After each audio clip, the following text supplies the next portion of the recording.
I'm unfortunately guilty of not being one of those very conscious parents and not appreciating my son for everything that he is. He is very different. He's very full on. He is really out there. He is very clever. He just does not goddamn stop even in his sleep like your son.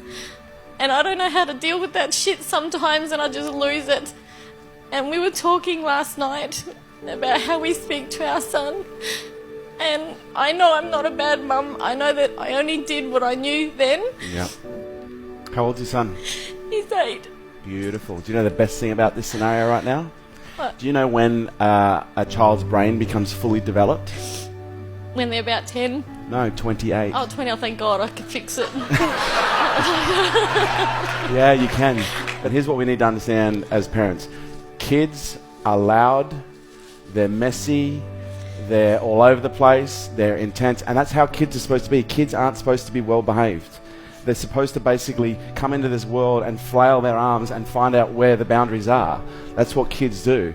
And our job as parents is to allow them to find those boundaries safely. And sometimes it's hard because what kids do is they come into this world and they behave in ways that press our buttons because we see so much of ourselves, in those children. What our kids need more than anything else is they need to learn how to regulate. Most of you who don't know how to regulate is because your parents never demonstrated it to you. Because when a child is having a meltdown, what do most parents typically say? Stop it. Just stop it. For God's sake, stop it. Go to your room. I'm sick of hearing you carrying on. Whereas what a child needs in those moments is a nice, calm parent in the midst of a shitstorm is just to get down on one knee and grab them and bring them in and just hold them and say, it's going to be okay. Just breathe. Just breathe. A child can feel the quality of your presence.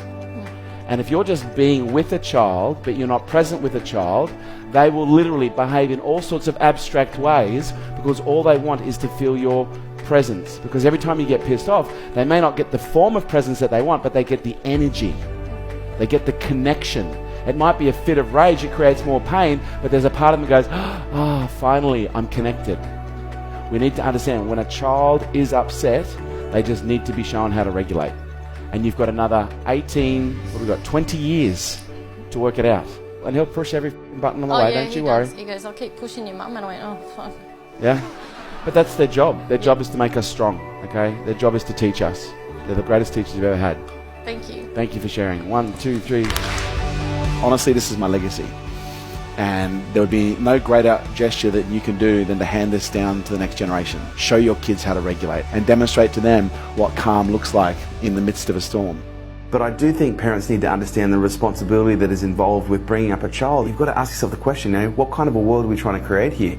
The more you work on your personal issues, the less chance you have of transferring it onto them, and them having to deal with it. Pass down wisdom, not wounds. The greatest opportunity our kids have is by learning through the best example that we can give them. Our species really is dependent right now on a new generation of thought leaders coming through who are healthy, who are happy, who are balanced, who can look at things in a more conscious way and make better decisions than some of the decisions we're making right now collectively. I look at my business, I look at everything else, and he's my greatest legacy. I don't see myself leaving behind money. I'm leaving behind this incredible human being that if I condition, support, train and coach properly, he's going to be able to create and affect 10 times the change that I have in my lifetime.